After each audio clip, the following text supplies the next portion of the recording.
নমস্কার বন্ধুরা, তো আমি আবার চলে এসেছি একটা নতুন ব্লগ নিয়ে। তো এই দেখো আমার হাতে কি নীলকণ্ঠর বীজ, এগুলোই আজকে লাগামো। তার জন্য কিসে লাগামো সেটাই ভাবতে ভাবতে রান্নাবাটির ধারে চলে গেছি। এখান থেকে আমি একটা দইয়ের খাপ পাই গেলাম। আর এই দেখো আমার বাগানের সামনে আর একটা ভাঁড়ের মতো। তো চলো এগুলোর ভিতরেই বীজগুলো পুঁতমু।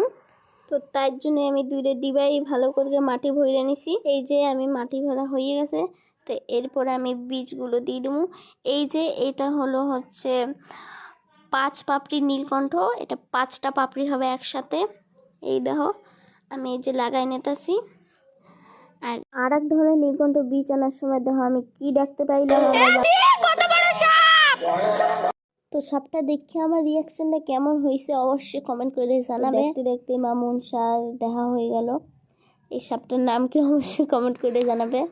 তো আমি দেখে একদম অবাক, আমার বাগানে সাপ ঢুকিয়েছে। আর এইটা হলো একটাই মাত্র পাপড়ি হবে। তো আজকে এই ব্লগটা তোমাদের কেমন লাগলো অবশ্যই জানাবে। তো আজকের জন্য এই পর্যন্ত, টাটা।